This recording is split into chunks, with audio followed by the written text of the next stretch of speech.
Okay, so let's solve this problem in theory of structures under moment distribution method.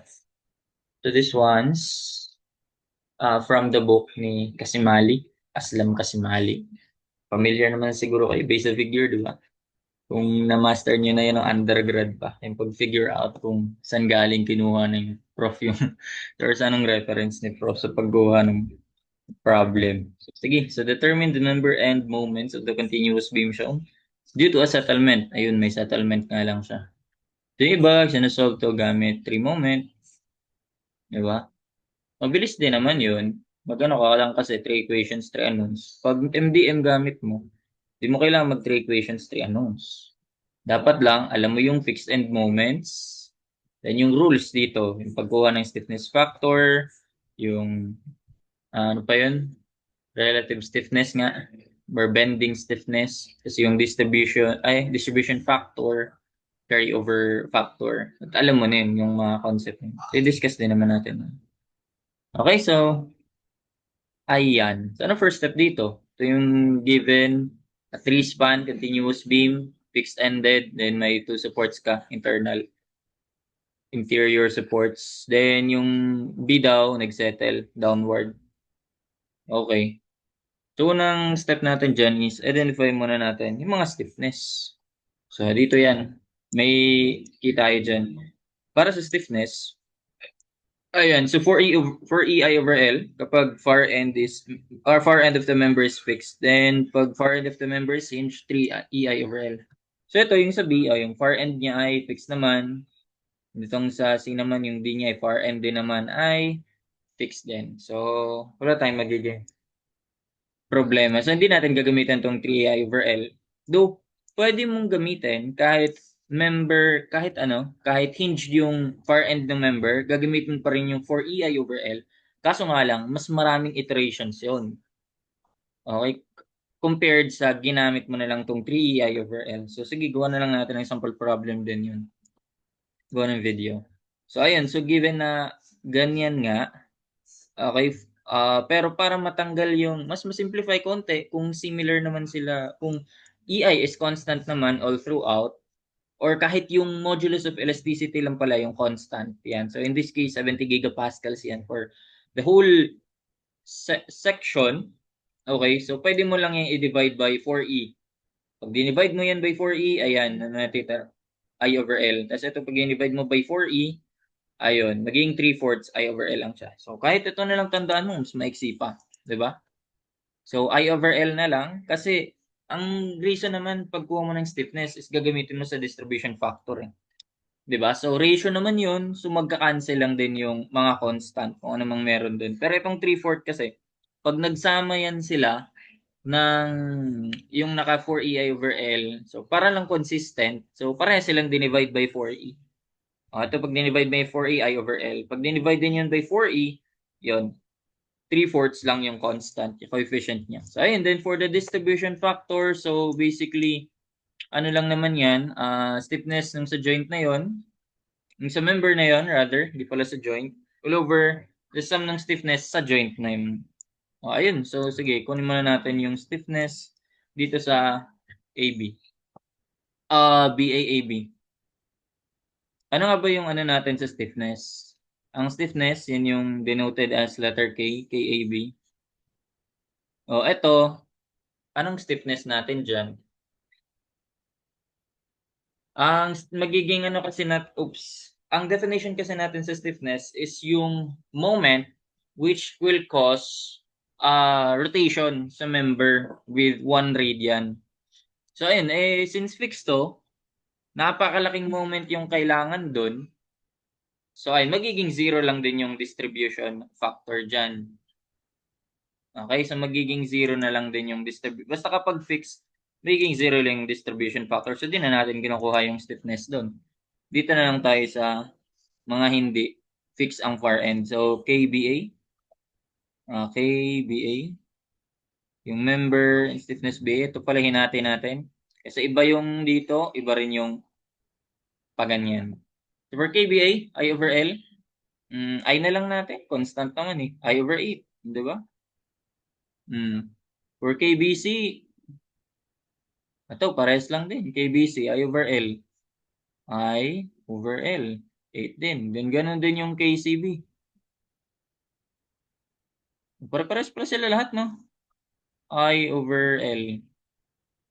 And yung KCD is also I over L. Length niyan, lahat naman yan ay 8 eh. Para makuha natin yung distribution factor, and ginawan ko na ng table. And ito yung for member AB, member BA, BC, CB, CD, DC. So para sa distribution factor, ito sa AB, sabi ko na 0 na yan. 0 na yan. Then for, sabihin ko nga kulay. Nag-block na kasi ako eh. So, blend na lang tayo. And 0 na yan. Sa BA, yung sa BA tsaka BC yung compute natin. Pares lang naman yan. So, ano? Ay, naka-vector pa pala ako. So, for BA, ayun, 1/8. Magka-cancel lang naman yung I kasi. 1/8 over ilan yan? Dalawang 1/8. 2 times 1 over 8. 1/2. 1/2 lang pala yan. Tigpo 0.5. Ganun din yung BC. Parehas na lang din yan. Ganun pala sila, no? DF. Ang sa CB naman, CB, yun, 1/8 lang eh. Kalahati lang naman yun eh. 1/8, 0.5 din to. Di 0 naman dito. Pag mga fixed, yan yung far end din fixed. 0 ang distribution factor din. Okay, so, ayan. Okay, ang sunod ay, ayun, mga fixed end moment. So dito, ano mangyari kapag may fixed end moment, may settlement ka na. So ito yung mangyari dyan. So, kinuha ko to since Kasimali yung reference, kinuha rin ko siya kay Kasimali. Ayan. So obviously, makikita nyo, yan yung, ang difference niyan sa iba ay, tingnan mo yung rotation. Ito ay pa-clockwise, clockwise din to. Diba? Unlike sa iba na isa ay counterclockwise, isa ay clockwise. Yan, pare-parehas din sila. Counterclockwise, clockwise. So, ibig sabihin, parehas nilang pinapaganyan yung beam, no? So, ayun. Pero dito kasi sa fixed end moments, yan yung ginagamitan ng fixed end moments, loop deflection method, tsaka yung moment distribution method, hindi tayo, hindi natin ginagamit yung bending, yung moment due to bending, kundi moment due to rotation tayo. Ayan, yung rotation ng member. Okay, so ayan siya. So, ganitong nangyari kasi dyan. Di ba, dapat fixed yan, fixed. So, para mapanatili mong fixed yan, di ba dapat 0 ang slope sa malapit sa support and 0, 0. Kung bababa to, di magde-deflect yan na pa ganyan, di ba? Para ma-balance mo yon, pag ganito yung moment niyan, para ma-balance mo na flat lang din dito, alangan namang ganun ka rin. 'Di ba? So para ma-balance mo siya maging pa S-curve, magkano kasi yan magiging double, ang tawag doon? Double curvature. So, ayun, parehas ka ng rotation dito. Para parehas sila. Magiging S yung ano mo. Again, flat dito, zero slope, zero slope. So, pag may moment ka dito, pinapaganyan mo yung beam, then ayun. Ganyan siya pa S. Kaya yan yung bukod tanging exception sa mga fixed end moment. And then lang yung pareha sila ng sign. Yung sa isang span, pareha sila ng sign. So, syempre, yung adjacent niyan, opposite nun. So, ganun lang. Balik tayo. So, that will be in it. So, formula ay 6EI. Dito ko na lang ilagay. Yan lang naman yung may fixed end eh. Ito, tsaka ito. Iisa lang naman yan eh. Ito ko na lang ilagay. Computation natin. Record ba ako? Okay, so fixed end moment natin. Ang fixed end moment natin is what? Ano ko na lang negative, ano ko na lang, absolute value ko muna. So that will be 6 EI. Pero take note na fixed end moment yan para hindi masyadong malaking value, gawin na natin kilonewton meter. So, paano ang gagawin natin dyan? Sige, mag-analysis muna tayo. Yung EI over EI delta over L squared. Analyze natin yung magiging units niyan. Okay, ang EI, sige. Ang EI, di ba, usually naka gigapascal, megapascal. So, dito, magandang gawin natin siyang kilopascal. Bakit? Kasi ang kilopascal, ang E lang pala. Sabi ko ba EI? Ang EI, ngayon, pag ginawa natin yung kilopascal, that is kilopascal, di ba? So, kilonewton per square meters. Ayun, newton per square meter. Tapos, yan, kilonewton. Ayun, maging siya, kilonewton meter. Di ba? Pag sinimplify mo, sige, tingnan natin. Yung gawin natin. So, kung gagawin natin yung E as newton per square meter, yung I as square meters, delta is in meters, ang L squared is also in meters, L ay meter, din naka-square. So, ayan, cancel. Oops, parang may kulang. 6 EI, ang I ay m to the fourth. Sabi ko ba? Naduling. M to the fourth. So, ayan, 4, 5. Ayan. So, m squared, tapos ito maging m squared din yan. So, m cube na lang taas, divide mo sa m squared. So, ayun, Newton meter na lang. Pero, may kilo ka, di ba? Yun, matitira yun, kilonewton meter. Di ba? Mas maganda kung naka kilopascal tayo sa modulus of elasticity. Dali lang naman yan. Sige. 6 EI. Gamitin natin yung E as 70 gigapascals. Ang gigapascal ay gawin natin megapascal. So, multiply natin by 1,000, di ba? 70. Ganito na lang. 70 times 1,000. Kasi ang gigapascal ay 1,000 megapascals. Yan. And ang megapascal ay 1,000 kilopascal din yan. So, multiply ka another 1,000. Or 1,000 squared ko na lang to. Ayun na, kilopascal ka na. 6E times I, ayun lang. Ang I ay naka-mm to the fourth. So, analyze natin yan. Direction na lang natin dito. Kung gamitin natin yung times 10 to the 6, yung 1 million. So, 1 times 10 to the 6. Okay, naka-mm to the fourth yan. So, by analysis, 1,000 millimeter ay 1 meter. Now, since naka-raise to 4 yun, raise natin to the fourth to. Anong mangyari? Magbabaliktad lang siya. Naging divide by 1,000, 1 million. So, ibig sabihin, pag i-divide mo yan by 1 million, 800, nakaano ka na rin. Times 10 to the negative 6. Dito, di ako consistent, no? So, ibig sabihin, ito ay 1,000 squared. So, parang 1 million yan. Times 10 to the 6 yan. Ayun. E di mag-cancelan lang yan. Diba? Times 10 to the 6. Tapos, negative, or times 10 to the negative 6. Times 1,000, times 1 million, divide by 1 million.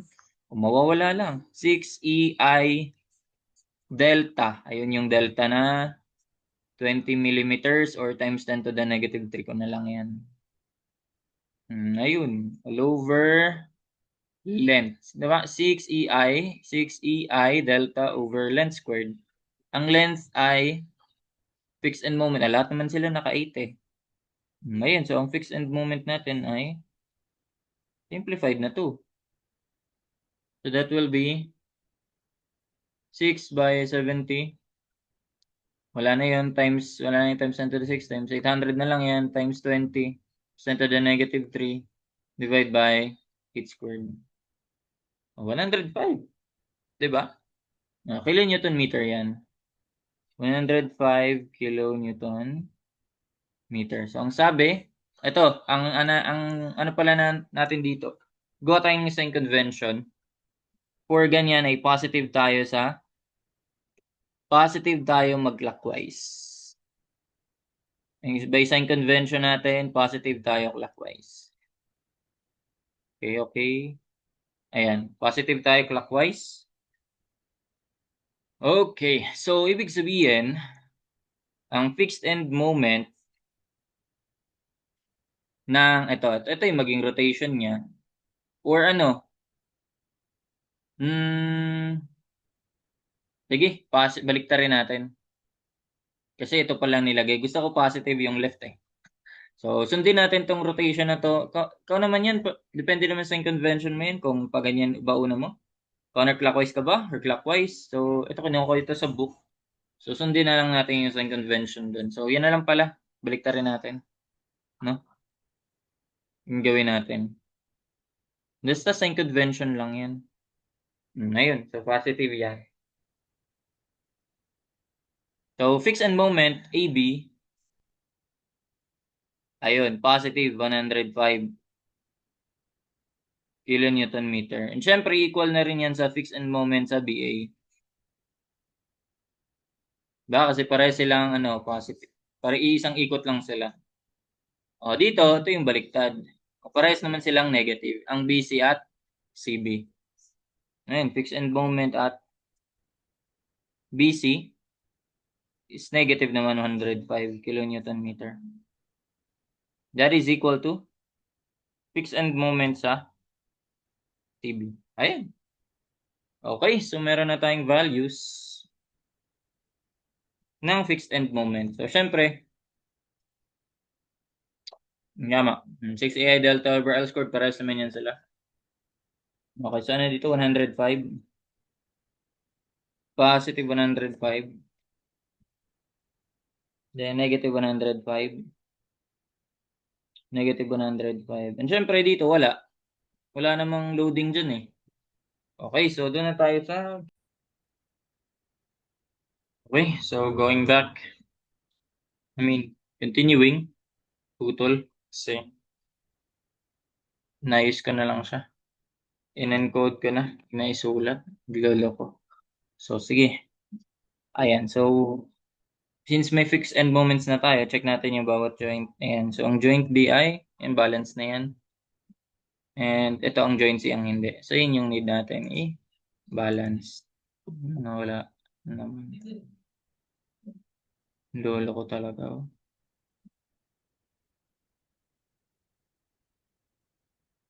Okay lang. Ayan. So, ang joint C yung kailangan nating i-balance. Multiply natin siya sa negative niyan, which is yun yung positive. Then, yung distribution factor. Di ba? Para ma-balance siya, multiply mo sa negative nito. Multiply mo sa distribution factor. Ganun din sa kabilang side. Kasi, nasa isang joint naman sila. So, times 0.5 tayo. So, that will be 52.5. Lalo bang malaki? 52.5. Ayun, 52.5 dito in this side. Sa kabila rin, pwede ko naman. Encode. Kabilang side, 52.5 din yan. Ganyan. Since balance na si joint C, so ilock na ulit natin yan. Ganyan lang yung series of locking and unlocking lang naman kasi to. Pag moment distribution method. So, balance na si joint C, magki-carry over yan ngayon. Kasi hindi naman yun yung actual moment na nakuha niya. Diba? Hindi naman kasi talaga siya totally fixed. Okay lang yung mag-carry over sa other side. Which is, ang pag-carry over niyan ay, nandito naman, carry over factor, 1/2, multiplier kapag yung far end ng member is fixed, then 0 naman kapag hinge. So, wala namang hinge doon kasi far end naman na hat nila ay fixed. So, times 1/2 yan lahat. So, ayan, multiply natin by yan 1/2. So, that will be 26.25, no? 26.25. Ay, ayaw makopya to. And then, dun din sa kabila. Okay. Sige, okay na yan. 26.25. And then, ang unbalance naman ngayon, si B. So, magdi-distribute, ay ibabalance naman natin yan. Kunin natin yung negative niyan, times yung distribution factor. Or parang, ni-negative ko na lang yung distribution factor, di ba? Pwede naman yun. Negative ko na lang yung, multiply ko na lang sa negative ng distribution factor. So, that will be negative 13.125. So, ganun. So, dito naman yan sa both sides. Negative 13.125. Kaya ko ba ito ma-duplicate? Ayun. Kaya naman pala. Ba't kanina ayaw? Paresin sila, negative 13. Then, ayun, magki-carry over yan. Ito, magki-carry over sa other side. Ito naman, magki-carry over sa other side. Ganun. So, multiply natin ba yun ng 1/2? That will be negative 6.5625. And negative 6.5625. Negative 6.5625. Ganun din sa kabila. Oh, so ibig sabihin, CC naman yung CC naman yung unbalance. Ay, kalimutan ko i-lock to. Balance na yun eh. So, pwede natin i-lock yan. Kalimutan ko i-lock. Ayan. So, ayan, nag-carry over tayo. So, CC naman yung unbalance dahil dito. Yan naman yung balance natin. Multiply naman natin sa negative niyan. Or negative na lang nung negative na lang yung distribution factor niya. So, that will be 3.28125. Grabe, pababa ng pababa. 3.28125. Ayan. So, yan, dito at dito yan. Okay?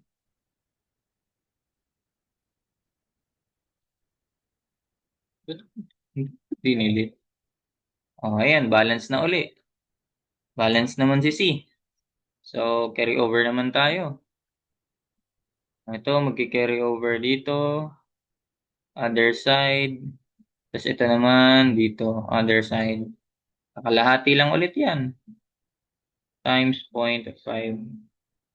Okay, so 1.64. Baba ng baba. Sige, exact natin. Exact natin. 1.640625. 1.640625. Tama? 640625. Makakabisa ka. Ano ba yan? Ano undo? Ba't ka na clear? 1.640625. And 640625. Ayan. So, copy. Ito naman yan sa other side. Ganyan. And then, balance naman natin ngayon si B. Unbalance naman siya. Kasi ito, par end naman to eh. So, accumulate mo lang yan. Add mo na lang yan lahat ng nasa column niyan. Oh, so ito naman yung natin. Multiply naman natin to sa negative niyan. Ito pala, para mapansin mo, alternating din signs yan. Negative, positive, negative, positive. Negative, positive, negative, positive. Ganun. Alternating signs, papansin mo. So, ayan. Ito ba yung answer? 1.64062. Mag-decimal na lang kaya ako. Hindi, kasi mas okay pag, mag-fraction sabi ko. Pero mas okay mag-decimal kasi nga, makikita mo na nearly magze-zero na siya, negligible. So, ayun. Pwede ka na mag-end. Haba. Type ko pa ba yan? Okay. So, paano yan? 0.820? Kung na makabisa. 8203125. 8203125. Ay, naduduling ako. Kala ko copy yung kala ko copy yung trash can. 8203125. Yan, dito yan. Sa isang side. Yan. Nakakaduling ah. So, ayan. So, balance na ulit si B. Lock na ulit natin yan. At makalabas pa. Carry over ulit. Lapit na tayo. Mag-end na tayo sa 5th iteration. Palitan. Ito naman yung mag-carry over yan dito. At ito naman dito. Tig kalahati times 0.5. Ay, negative pala. Buti pala. Nakatuloy-tuloy din naman tayo. Nagtuloy-tuloy lang tayo. Values. Dito lang yan. Sabi ko nga, alternating signs yan. Negative. Okay? Kung minultiply mo sa 0.5 uli, kalahati. So, puro 0.5 lang pala, no? Okay pa ba? 4-1 is negative 0.41. 41015625. 015625. Lapit na rin naman eh. Ina-end ko na dyan. Hindi na halata sa ano, no? Hindi na mahalata sa... End ko na kaya. Hindi, dire-diretso tayo. Ayan. Lastly, last na nga ba to? Kailang iteration na ba tayo? So, ang first, second, third, fourth. Ha? Sige, pwede na to. First, second, third, fourth, fifth. Ayun na tayo dyan. Anong sunod? Carry over. Balance naman natin si C. Si join C. Oh, okay lang yan. Times, negative nun, times 0.5. That will be 0.205. Yan, pwede na yan. Pwede na yan. 0.205. 0.78125. 0.78125. Na yan. Punong-puno na rin dito eh. Negative. Actually, pwede na ito. Kailan na ba tayo? 1, 2, 3, 4, 5. Sige, okay na yan. 5, 5. Naka 5 na tayo. Pwede na tayo mag-end. End na natin yan. Compute na natin yung sum. Kaya, and late naman na yung 0.2 eh. Or gusto nyo pa mag 0.1? Sige nga, isa pa nga. Isa pa. Isang carry over, isang balance, tapos yun na yun. Okay, last carry over. Ano ba to? Wala, nalilito na ako. Dito. Dito na tayo, di ba? Medyo ano kasi. Pakita ko na lang yung ginawa kong spreadsheet na ito. Ito mag-carry over doon at ito mag-carry over doon. So, last na yan. Tapos balance. Times 0.5 yan. That's 0.1025. Ayan na. Yan, 0.1. Okay na yan. Yan na yung na-carry over. Ayun, pag negligible na yung na-carry over, pwede ka nga mag-stop na dun sa ano. Ano pa? Pwede kang mag-stop na dun sa... Ayun lang, nagtutuloy-tuloy. Yun, di ba? Kasi ang nauna ay 205 yan. 205078125. Ito yung sumunod. 0.1025. 1025. 390625. Haba? 3906. Okay. So, last na talaga yan. Kasya pa ba yan? Pangit kasi nung ano, no? Masyadong maliit yung numbers. Dapat sagad-sagad kasi doon. Ayan. So, ito naman yung last eh. Okay, so last balance tapos total na lang. So ito ibabalance natin to, multiply natin sa negative niyan. So ayan natin yung sumunod. Kasi 'di ba, para di ko na babalikan. 205 tapos multiply mo, tapos multiply mo ulit. Ito na, 0.05 pero negative. 'Di ba? Ayun na, yun na yung last. So negative 0.5. Ano, 0.05. Ayan, ito na talaga nag-zero. Malapit na siya eh. 0.05, 1269. 1269 53125. 53125. Haba. Though, pwede mo namang iksian na lang yan. Gusto ko lang ilahat. Madadali na naman tayo dun eh. Excuse me. Sige nga, gawin na nga natin na ano to, para din nakalilito. Mga 3 digits lang. Ito, gawin natin 3281 na lang yun. Okay, ayusin natin. 3281 na lang yun. Okay, tapos ito 641. Nag 3 digits tayo. 641. Kasi ang haba niyan kapag input mo yan sa calco eh. Tamad na yan. 820 na lang to.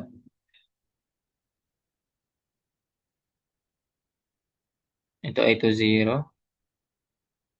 Tapos ito ay 41, 4, 410. Ito ay 410. Pero dito yan banda. Okay? Yan, mas malinaw siya, di ba? Ito 205 na lang yan. Pero dito yan. Oh, yeah, hindi ka. Ito. Ayan, ito 0.205 na lang din. Tapos ito 0.1025 yan. Sige, buong yan na lang yan. Ayoko mag-cut eh. Ayoko going on 0.103. So, ito na lang. Trip ko lang. Ayan. Tapos, finally, ang pag-balance niyan, 0.051. Okay na yan, 0.051. Nandito yan banda. 501. Ayan. And moment of truth. Ayusin na natin yung, ano to? Ayan, tama ba? Pak. Oh, mas malinis siya tignan. Okay, so, final moment.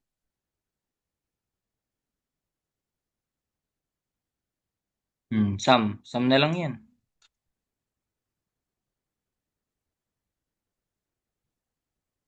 Pwede pa ba ako makopya dito? Ito na lang ata. Hindi naka-join. Ayan. So, sum natin. Simula sa fixed end moment.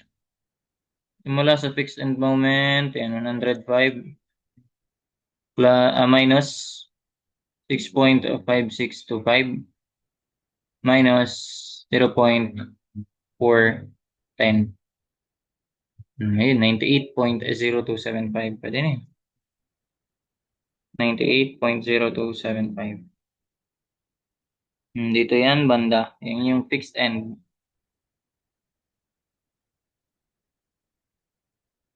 Sige, okay na yun, 4 digits. Tapos, itong sunod, 105. Ulit na nga lang. 105 minus 13.125 minus 0.820. Yun lang. 91.055. Ayun. Dito ko na lang sa baba. 91.055. Dito ko na lang siya ilagay sa gitna nila. Ayan. Tapos, itong sa BC, dapat equal yan dito. 91.055. Pag hindi, ay mali. Dapat equal yan sila. So, negative 1.05. Magkaiba lang na negative 1.05. Ay, 105 plus 26.25 and minus 13.125 and plus 1.641 minus 0.82. Ay, dali sa ano? Nadali sa third ones, tens, hundreds, thousands. Negative 91.054. Negative 91.0. Or kulang lang tayo sa ano. Hindi, kasi di tayo nag-exact eh. Tignan natin yung sa ginawa ko sa spreadsheet ha. Ayan, dito naman siya. And yung pang-apat, ito, CB. So, negative 105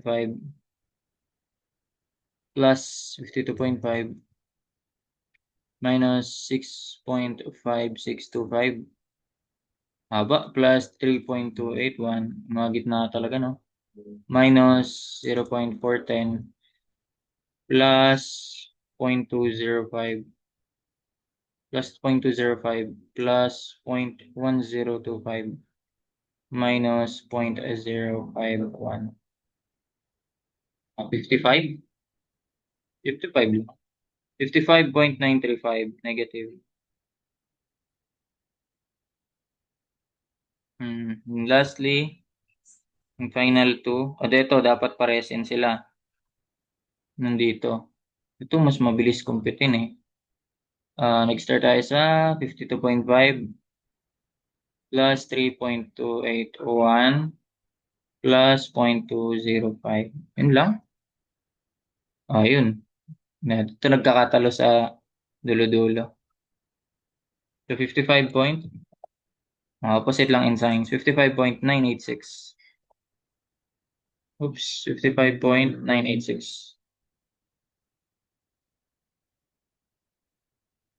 Okay, then finally, 26.25 plus 1.641 plus 0.1025 minus 0.051. So, 27. Ano ba? 26.25 pa? Hindi ako familiar. Plus 1.641 plus 0.125, 1025 okay, 0.05. Tama naman. No? Okay, so yun ba? 27.9425. 27.9425. So, ayan. Yan yung mga moment niya. Moment and moment. So, 98.0275 for MAB. Ito naman for MBA. Parehas lang yan sila. 91. Most nearly gives. Then, 55. 56 na siguro. Oo. Para sa C at sa DI 27. Mga 28 na. And that's it for this problem. Sundan natin to. Iba pa. Ayun. Hope you learned something. Thank you.